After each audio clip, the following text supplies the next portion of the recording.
Well, good morning, James. I am certainly looking forward to our coffee. But before I dive in the deep end, maybe start with just a couple personal convictions, tell you where I'm coming from, and then you can run everything through those filters. Uh, there's a certain level of expectation for even a McDonald's cheeseburger.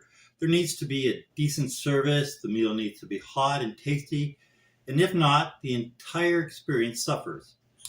So I repeat myself, but as my father once said, Winton, I am so tired of people putting nothing in but expecting everything out. This is all contingent on the leader. They are in control, they set the tone. I am so troubled with shepherds who approach the flock with such apathy. If they can't model any commitment or passion, how can you expect anyone else to?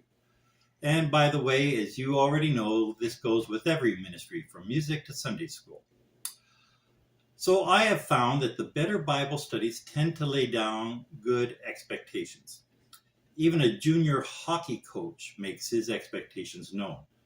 A commitment to the meetings straight out of the gate. You are putting an investment in this. You want people to invest in this.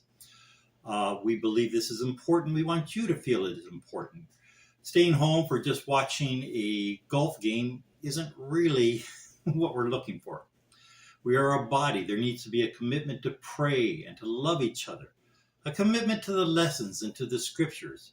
You can't foster growth in a community by just dropping in from the blue for just a couple hours every other week. We expect real results without any commitment. That just doesn't make any sense. I have found you need to actively target the uninvolved, graciously, but yes, you need to do that. Get them off the sidelines. You are not helping or loving them when you continually let them sit silently ignored. There needs to be a, hey Fred, you've been quiet. Let me ask, how would you handle this? If they are part of the group, then they need to participate. You need to help them grow.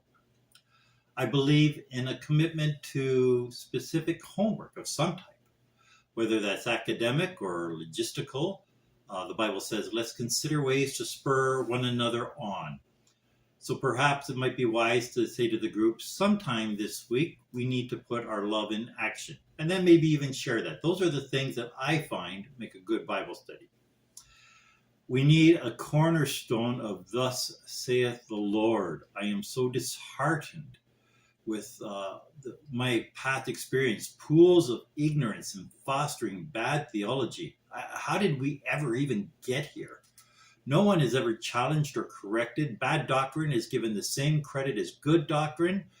By the way, I want to thank you for dropping Right Now Media. What a wonderful act of love that was. And finally, the most difficult is those questions.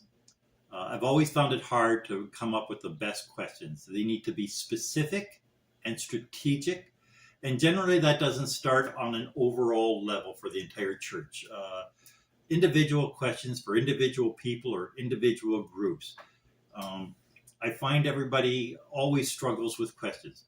So those are my fundamental beliefs for starters. And if you still want to meet with me, then you can run everything through those filters, what my convictions are, and I'll be glad to answer any questions. You take care, James. Thank you. Bye-bye.